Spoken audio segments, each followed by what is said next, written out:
A new year is upon us, and so are new Skyrim mods. I'm Bard's college graduate, back with another episode of Skyrim Mods of the Moment. So grab a cup of warm beverage of your choice and enjoy these new creations of the community with me. Without further ado, let's dive in today's showcases.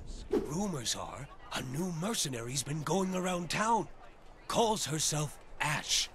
The first mod on the list today is Ashe Crystal Heart, a fully voiced custom companion with a DLC-sized quest, hours of new content to play, and a cast of new characters. The author of the mod is Martimius, who's the creator of the very popular Serana dialogue add-on, and Ashe is the culmination of the years of mod development and writing, as well as passion for the craft, which becomes quite evident while playing the mod. I haven't exactly been the model mercenary lately, have I? Dragging you into my personal vendetta, burdening you with my emotional baggage. Ashe's design may stick out to some as it draws inspiration from characters with unique art styles across various games, including Nier and Terra. However, the explanation for her unique appearance unfolds as you progress through her questline. And those boots, an inspired choice. They accentuate the lines of your unique armor quite efficiently.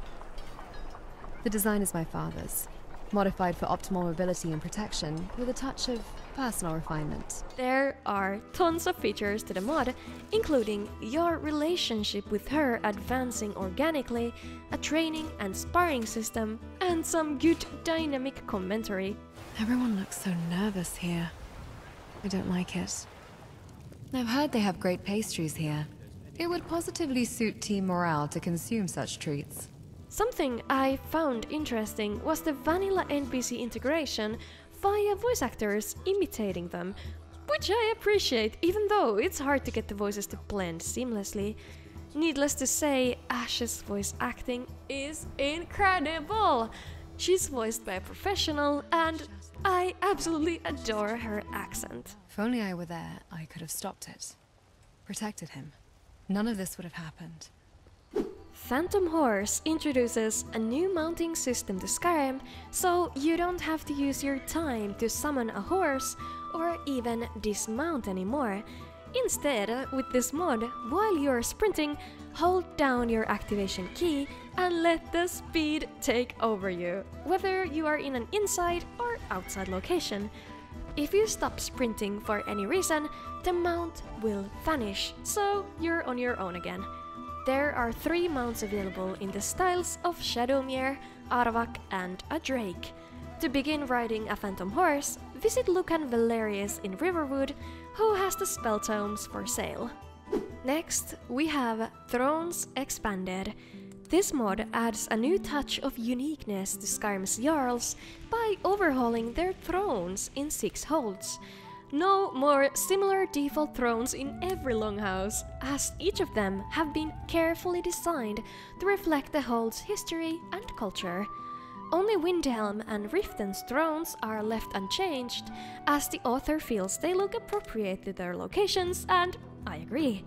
This mod is great for making the cities feel more visually distinct and give them some additional character, and I especially love Winterhold's new throne, made of stone. To overhaul the headquarters of the shadowy Thieves Guild organization in the sewers of Riften, let's try out JK's Thieves Guild HQ. This mod is an enhanced visual overhaul, adding a lot of structure and immersive detail in this, may I say, damp location. Now, this space is barren and empty no more. Instead, the associates have rooms to sleep in, finally some privacy. In the headquarters, there are also balconies to relax in, a cozy little kitchen, some good space for crafting of all kinds, and of course training areas, as well to keep their archery skills honed. Nocturnal, the Daedric Prince of Darkness, Luck, and the Night, is the patron of Thieves Guild, so of course there's a statue depicting her as well. And now, You can go have a nice bath after a long thieving day, but don't come at me if you get a rash from the water. After all, we're in the sewers. I nearly forgot how empty the Vanilla HQ is, so it's safe to say I don't think I can play the Thieves Guild quests off Skyrim without this overhaul anymore. Adding just something a little bit more to the sewers of Riften, let's check out the Ratway Passages. This mod allows you to get around the city of Thieves without ever having to set your foot on the surface, being all stealthy in the underworld. It adds a small dungeon and connects many locations to the Ratway, so there's more enemies and loot, but now you can also easily pass to Beggar's Row, Honeyside, Hall of the Dead, Riften Jail, and even the Wilderness right outside the city. Very useful, and makes sense that these locations are connected through the sewers. We're still not out of the sewers quite yet. Let's add Sewer Rats from Mihail's Monsters and Animals mod series. This little mod adds these small rodent pests that live in cities, eat anything they can nibble their little teeth on, and love the sewers. There are different colored variants of the sewer rat, including an cute albino one and one new food item, sewer rat meat. Yes, we already had skeevers in the Ratway, but now also the place is worth its namesake with all these undeniably cute rats running around. Some of us may have eradicated loading screens completely at this point, but I, for one, am still going strong with them, and surely I'm not alone. So, it makes complete sense to make the loading screens more interesting as well. Lore-friendly Load Screen Compendium is an incredible new mod, adding more than 400 new loading screens to the game, with absolutely beautiful art introduced by the Elder Scrolls Online and Legends, as well as Skyrim concept art and art from independent artists. They display everything from the province's history to different factions of the game and much, much more. There are different versions of the mod, so you can exclude CC additions or other modded content if you wish. The lore texts are carefully written with information sourced from the irreplaceable UESP, and these loading screens work on both 16:9 and 21:9 displays. It is absolutely amazing to see all this gorgeous artwork in the game, and now I really wouldn't mind looking at even more loading screens. Just kidding. Not kidding. Or am I? Dead by Dining. Dynamic poisoning system adds the game mechanic to poison any food or drinks, just like we have in Oblivion. Using it is quite simple. Just touch a food item and open the poisoning menu with the hotkey H. Just be careful though, you don't want to be seen doing this.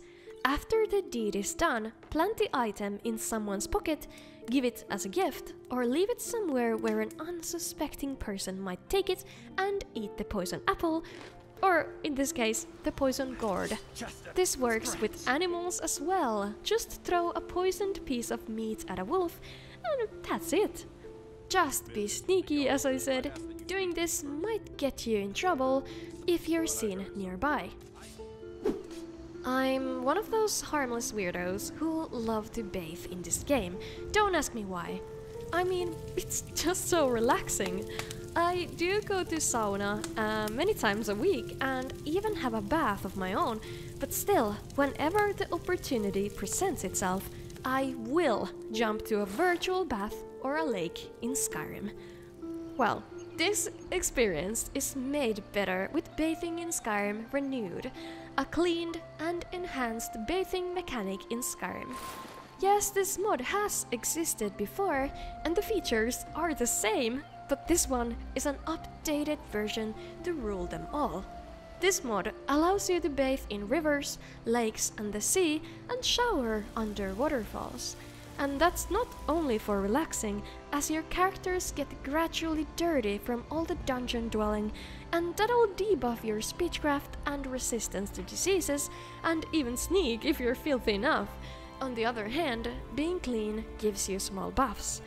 That's why staying clean and washing yourself with one of the many soaps is important. This mod is really fun for survival and realism, even if you aren't as crazy for bathing as I am.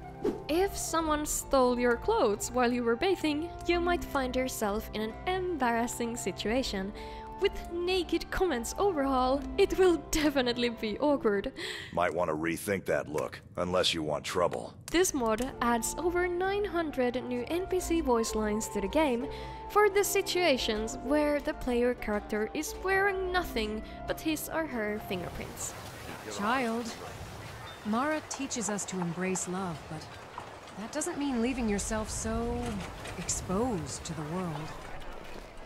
This is Solitude, not some backwater village. Do try to act accordingly. These voice lines have a lot of variety, depending on the NPC's voice type, relationship with the player character, time of the day, and much more. And there are a lot of unique lines as well. Unmoored with no shame. Huh? Makes for a fine story, but best you keep some of that spirit under wraps. Some of these lines made me really crack up. This mod is a lot of fun while role-playing that public indecency. Finally some sun, and you look ready to soak it all in, eh? Let's switch to a totally different topic now. There is yet another amazing new dragon mod I really wanted to showcase, so here we go. Based on the Game of Thrones dragon mod, Hot D Dragons Season 2 features new dragon replacers, so you can enjoy seeing dear, sweet, familiar dragons such as Sunfire, Silverwing, Vermithor, Moondancer, Dreamfire and Seasmoke in Skyrim. I have been reading G.R. Martin's Fire and Blood lately, which is the book that inspired House of the Dragon, so seeing these beautiful creatures in the game make me really excited. Unmoored, Skyrim Wayshrines is a mod that adds Wayshrines to Skyrim so the player can have another option to travel than the quite unimmersive fast traveling. These 9 different themed Wayshrines blend perfectly to the environment they're in, as they represent places of worship, and there is one in each hold of the province.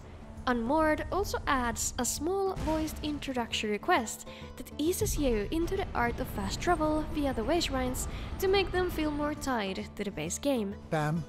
Just arrive on the other side physically. The Wayshrines get marked on your map after you discover each of them. There are several ruined ones in the wilderness as well, and in addition, there are also 2 new spells available that allow you to travel to a random location and travel to a Wayshrine of your choice. This is a great small mod that works as an immersive tool to travel around the province without using fast travel. The location overhaul mods have gone absolutely mad lately, so let's check them out, beginning with Exiles Rift Watchtower. This mod overhauls this tower east of Ivarstead that has been overrun with orcish bandits.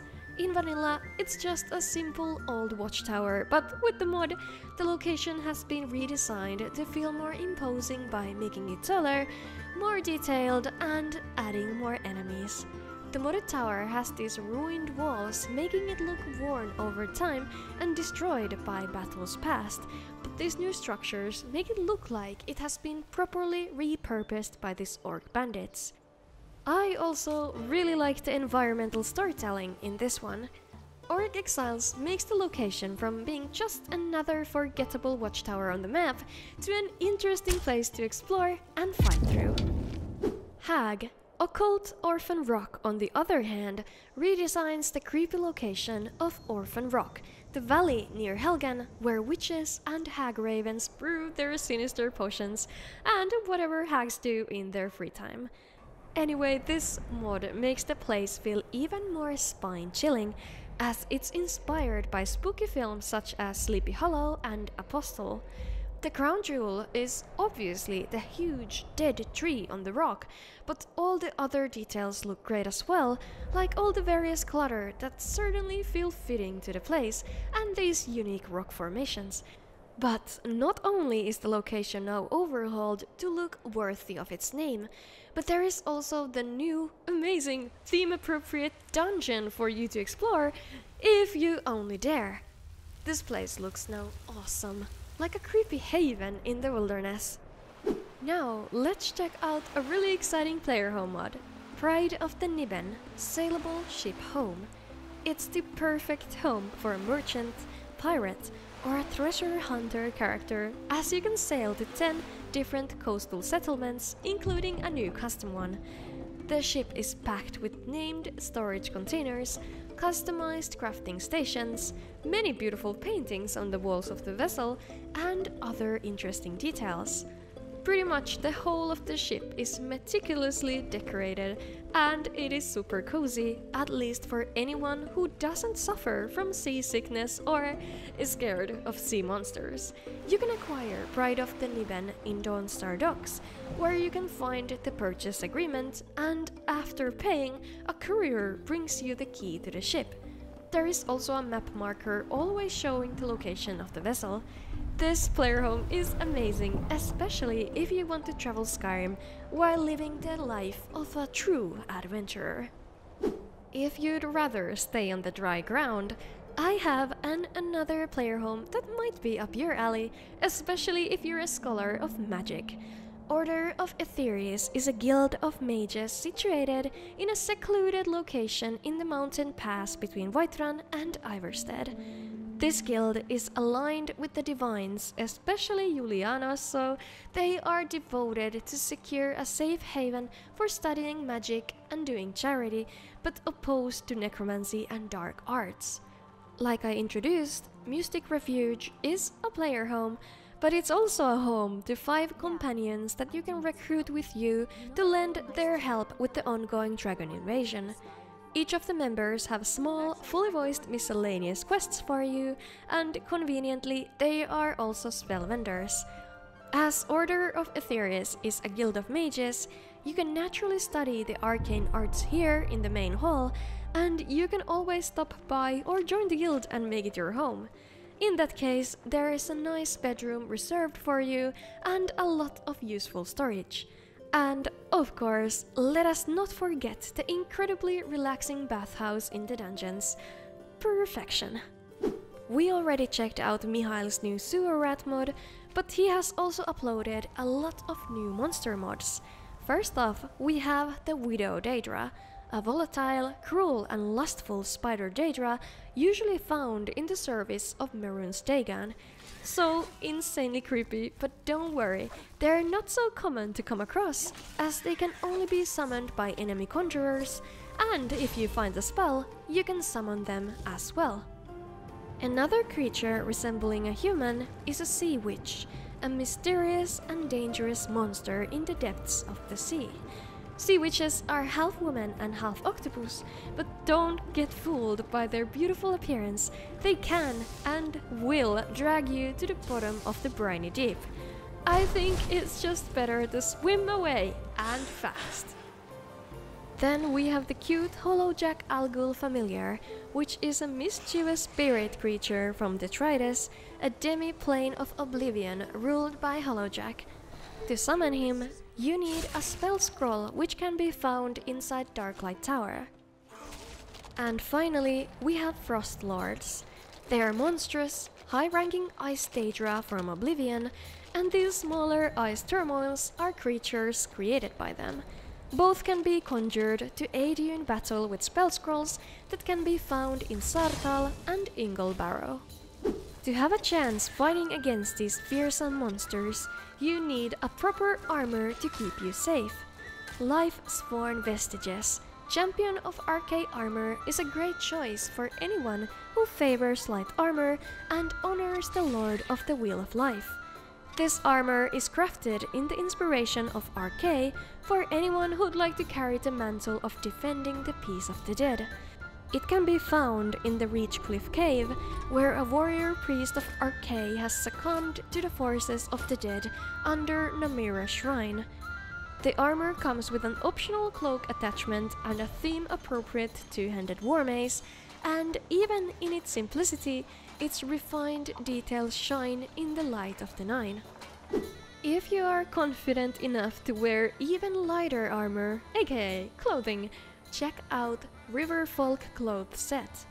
This handcrafted set is inspired by the Bjolsi tribe, an indigenous group of Bretons who lived their life by the river between Hammerfell and High Rock as nomads and care deeply for their horses. As always, the armor's details are carefully thought out and the layers look intricate, and one thing I love about it is the tambourine on the belt. This armor has physics enabled and it can be simply crafted at the forge without any level restrictions. Finally, let's check out two excellent town location overhauls. First, we have Thay's Blue Palace Overhaul. This mod reimagines the courtyard and the interior of the most important building in the capital of Skyrim, making it finally worthy of its grandeur. First of all, the fountain makes the courtyard feel glorious, but there is also a completely new garden in the back of the building, perfect for relaxing or maybe knitting political schemes. Inside, the place is reorganized and a lot of details are added, but there are also new rooms to keep counsel, read in the library, store trophies, have a pleasant bath in the basement, and a lot more. Not only does the mod overhaul Blue Palace, but it also makes it a possible player home if you marry the widowed Elisif the Fair. You can also invite guests and companions to live in the palace, and after doing the quest Mind of Madness, Pelagia's Wing will be reopened for your personal retreat. And finally, we have Simple Winterhold Rebuild. This mod achieves the impossible. It restores the broken buildings in Winterhold that was destroyed in the Great Collapse years and years ago and left abandoned. This mod features 4 or 5 new buildings. The Frosted Snowberry, which is an alchemy shop run by a woman called Vori, a simple blacksmith run by a man called Valbjorn, and College Curious, a magical item shop run by a high elf mage Ingomar. In addition to these services, there is also the humble Temple of Julianos, tended by a Dunmer priest called Korvan. There is also a player home, Windfall Cottage, if you have JK Skyrim installed. Simple as it is, this mod adds the life back in the town with the restored buildings and new NPCs for those who like to keep it fairly friendly to the original. If you already downloaded any of these mods, press the like button or the dislike button, because who am I to command? Anyway, if you'd like to support the channel, watch extra content and gain access to the amazing Discord, check out patreon.com/bardscollegegraduate. Thanks to Big Wang, Billy Duncan, Dode Punker, Frank Brackett, Onshore Flyer 15, Ryan Ulrich, and the Panicked Monk, as well as my other Patreon supporters, whom I appreciate the most. Thank you so much for watching the video. Remember to subscribe if you want to see more, and see ya!